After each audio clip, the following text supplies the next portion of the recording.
Now we've written a low-level ON component, which is also called middleware. It's called middleware because it sits in the middle of a processing pipeline, and there might be components ahead of it in the pipeline, and there might be components afterwards. Our component didn't care about later components. It simply wrote out a response and returned a task without calling into later components. But we'll write a real component shortly that does act more like middleware. Now you might say, this is a lot of work just to write hello world, and I didn't even have caching or membership features as yet. But remember, a goal of Katana is to be as lightweight as possible. So we really are running on almost bare metal here. Well, except for the core of Katana and the CLR and the operating system, we do have a web application though that is about as small as possible. And not every component has to be a class. You might remember the first sample used app.run, which essentially provides a wrapper for an app func so it plugs into the pipeline. So all we needed to do was pass in a small bit of code and that gets plugged into the pipeline. We passed in a bit of code that just took an environment variable and it wrote out hello in the response. Now you might look at that piece of code and wonder, where did this response object come from, environment.response? Because in the low-level sample that we just looked at, all we had was a dictionary of objects. I had to pull out a response stream manually and wrap it with a stream writer to do anything useful. Well, the run method is an example where a framework like Katana can build on top of ON and provide some features and classes that make it easier to work with. The run method is a great example of this because I don't need to worry about the next component in the pipeline. All I need to do is pass in a function. Something behind the scenes will take care of calling the next app func.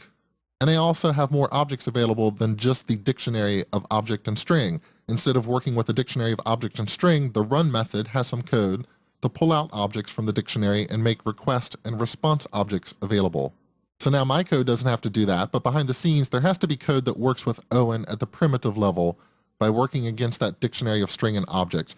And the ON specification lists a number of keys that must appear in that environment dictionary. Here are the keys associated with a request. So you can look at the request body, you can look at the headers, you can look at the path being requested, and that's where you could write some middleware that routes a request to some specific object that will render HTML or render JSON or whatever you need to do, but more on that later. And here are some keys related to the response. You can get to the stream representing the response body, as well as the headers and the status code, all the important things. So let's write some code and figure out exactly what is in the environment. Back in Visual Studio, let's write some middleware that will get registered before use hello world so it has a chance to execute. And to write this middleware, I will invoke the use method. Now the use method is overloaded. One version takes an ION context, and that's one of those nice abstractions that will break out the request and response for me. There's also just a version that takes an object, and that's when I want to drop down to the lower level and write something like the hello world component that we wrote earlier. But this version, I can just give it a lambda expression, some function that will take an ION context, and a second function that returns a task. And this is essentially trying to help me to write an app func method. So I need a lambda expression that will take the environment and we'll take the next component. And here's the body of that lambda expression.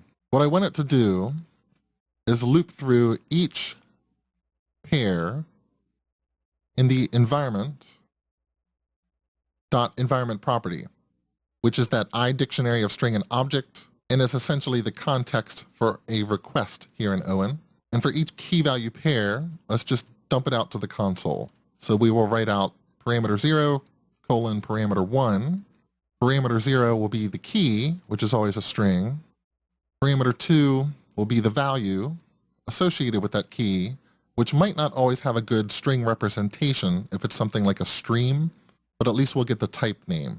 And now since this is a true piece of middleware, it's just sitting in the middle to log things and dump out what the environment is, I need to chain processing to the next component in the pipeline. And one of the easiest ways to do that is to say, await this next function. But in order for that to work, my delegate, my lambda expression, has to be async. And with an anonymous method like this, I can just use the async keyword in front of the lambda expression. That will allow me to use the await keyword. So that's one piece of middleware. Let's write another one. Let's say app.use. This one also asynchronous. It takes an environment and the next thing, and the next component. And what I want to do here is just write out some specific information, something like requesting plus environment.request.path. So that's something that the use method and its abstractions will pull out for me. And then I'll await the next component so it can finish its work. And by the time I do that, this message, this request should have reached some terminal handler, some handler that has produced a result. It's writing HTML, it's writing JSON, or it's just writing hello world. So everything before await next is sort of the incoming request traveling through the pipeline and being processed. Everything after next is the response coming back through the pipeline. Of course, at both points, you have access to both the request and the response, but the response status code might have been changed or populated at this point. So I could write out response is environment.response.status code. And the status code is something I could change and use hello world. If I wanted to return, let's say, a 404 for some reason, I could go into that dictionary of string and object, and I could look up environment sub on.response status code, and I could set its value to a 404 or 500, but the default is 200. The default of 200 is already populated for me, so I didn't need to explicitly set that status code. So now we have two additional pieces of middleware activated, one that will dump out everything in the environment, one that will explicitly just dump out the path being requested and the status code of the result. So let's try to run this. And it's up and running. We come back and go to localhost 8080. We'll get a lot of console output. So you can see the first bit of output here is related to dumping out the environment. The request path was /. There's some request header dictionaries. The response status code was already defaulted to 200. There was no query string. The method was an HTTP GET, and the protocol is HTTP 1.1. And if I scroll down through everything that was dumped out for the environment, we can also see some server-related variables. So you can see the local port being used, the local IP address. But down here at the bottom is our other piece of middleware, where you can see we've actually had a couple different requests here, because a lot of browsers, when they request a web page from any website, they'll send along a second request the first time to try to get the favorite icon for that site. In this case, we also returned a 200 for favorite icon, even though we didn't have one. So you might say, well, how can I respond to different requests for different URLs and images and so forth? We'll take a look at that scenario, but for right now, let me stop the server and come back and temporarily comment out this piece of middleware that's dumping out the environment.